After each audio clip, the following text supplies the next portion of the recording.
Adui alimshambulia Alita, naye akajibu mapigo kwa kasi. Katika hali hiyo ya purukushani, yule roboti alitumbukia kwenye handaki na Alita akamfuata huko huko. Mapambano makali yalizuka chini ya ardhi, yaliyopelekea Alita kujeruhiwa vibaya kiasi cha mwili wake kukatika vipande vipande. Hugo na daktari walifika eneo la tukio kutoa msaada, jambo lililomfanya yule roboti atoroke. Daktari alimchukua Alita na kumrudisha nyumbani akiwa katika hali mahututi. Kwa kuwa mwili wa awali wa Alita ulikuwa umeharibika kabisa, daktari hakuwa na namna nyingine. Aliamua kumpatia ule mwili wa kipekee ambao Alita aliokota kwenye meli ya kale. Asubuhi iliyofuata, Alita alizinduka akiwa na mwili mpya wenye nguvu za ajabu na zana za kisasa. Alifurahia sana mwili huo, hususan baada ya kugundua kuwa sasa alikuwa na uwezo wa kutoa miale ya moto. Siku iliyofuata, Alita alikutana na Hugo na kumwonyesha mwili wake mpya. Ingawa Hugo alivutiwa sana, alimweleza Alita kuhusu shauku yake ya kwenda katika mji wa Salem haraka iwezekanavyo. Alimfahamisha kuwa ili kufika huko, alihitaji pointi zinazopatikana kwa kuwaua wahalifu au kwa kushinda mchezo wa mbio za maroboti, Motorball. Kwa upendo wake kwa Hugo, Alita alijitolea kumpa moyo wake wa roboti ili auze apate fedha za kwenda Salem. Moyo huo ulikuwa na nguvu ya ajabu inayoweza kuupatia mji mzima umeme kwa miezi mingi.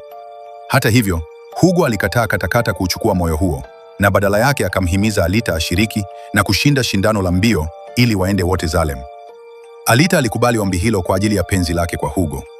Wakati huo huo, Victor aliwaajiri wawindaji na wauaji wengi ili kumwangamiza Alita, akiahidi zawadi ya alama milioni 5 kwa atakayefanikisha jambo hilo wakati wa shindano la mbio.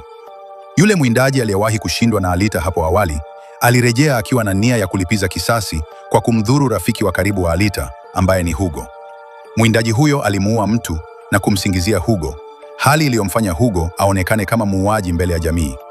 Wakati hayo yakijiri, Alita alikuwa uwanjani akichuana katika shindano la mbio. Wauaji wote walimshambulia kwa mpigo, lakini aliwakabili na kuwashinda mmoja baada ya mwingine. Ghafla, Hugo alimpigia simu na kumtaarifu kuwa maisha yake yamo hatarini. Bila kusita, Alita alijitoa kwenye shindano na kukimbia kumwokoa Hugo, ambapo alimshambulia yule mwindaji kwa ukali. Hata hivyo, jiji zima lilikuwa limeshatangaziwa kuwa Hugo ni mhalifu hatari na yeyote atakayemkamata angezawadiwa. Polisi walikuwa tayari kumuua, lakini Alita alijitahidi kuzuia jambo hilo. Katika vurugu hizo, yule mwindaji alimchoma Hugo kwa upanga na kumuua.